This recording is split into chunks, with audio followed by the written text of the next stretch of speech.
Hey, Chris here from Intentional. I guess in light of my recent posts around portrait first, and then also the topic today, I felt it was best suited for a selfie cam style video. So what I want to talk about today is that platform which all clickbaity digital marketers are trying to get a video or article out about, so I'm joining the trend. But I actually think it's an important discussion to have, and that is around TikTok. What's really interesting, I think, initially is all of our reactions to these platforms. I think Gary Vee is the first one that sort of cited it, in the sense that we see these platforms and we immediately say, oh, that won't work. So we hear panels of Instagram influencers who, there would have been a lot of brands saying Instagram is not the right place for me.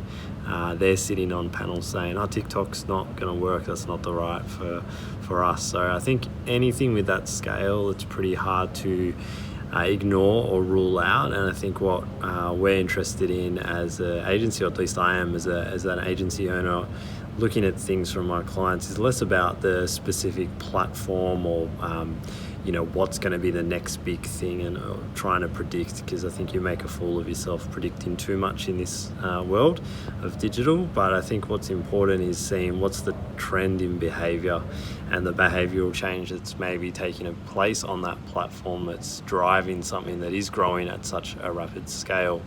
And so for me, the really interesting part about TikTok is not so much it as a platform. I think it's a bit of fun. I think you do need quite a lot of time on your hands to get the most out of that platform.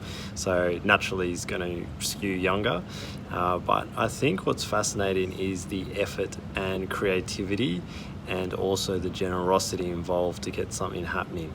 So I really want to compare and contrast it with Instagram. Most Instagram feed images and stories, I would say, are in selfie mode.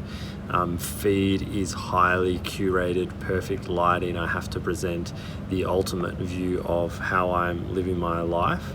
The creativity is pretty much limited to flat lays or an inspirational quote you've taken off someone else, or a selfie, or some other product placement. So it's about the extent. There's probably less than 10 creative views of it. Now, if we think of stories, it's a little bit more fluid. There's still not that much creativity going on. It's less, I guess, staged, so more real life, which is probably a post in of itself, in that people are more prepared to be themselves when it's not going to be permanent, which is interesting. But then if you look at TikTok, I think, again, there's limited amounts of styles in terms of music, and therefore dancing or pranks that come a part of it is very much the template. So if we think of Instagram having flat lays and selfies and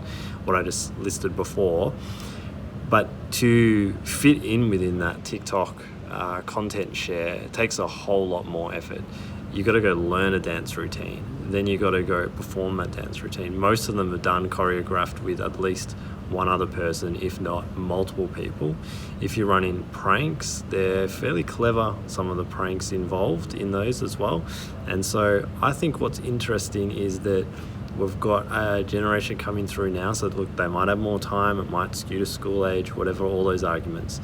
But what they're classing as something that's worth sharing, or that's worth putting effort into, is highly creative, it's thought through, it's practiced before it even gets to the light of day, and it is more in that stories mindset, because it's video recording, it's not a chance to absolutely perfect lighting. And so while there's a lot of copycats, something trends and everyone wants to do their version of it, I think that's going to be a really interesting thing when we get to how does Instagram try and combat that, or how does Facebook or whatever platforms are going to try and look at it, when you've got a really passive audience on Instagram particularly. And I think that's what's interesting to me, is that TikTok has, for the first time maybe since YouTube, really had its peak. I think in a lot of ways YouTube's kind of gone the way of Instagram, where it's better produced, but it's a lot of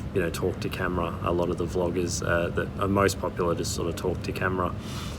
So I think it'll be a really interesting trend to see how does the more creative and active side of TikTok as this generation comes through, does that transfer to Instagram? Do they just automatically become passive? Will they start finding Instagram boring?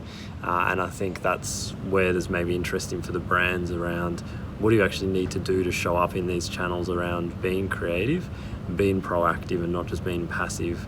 And I guess having influencers are just sharing the same content that we've seen before.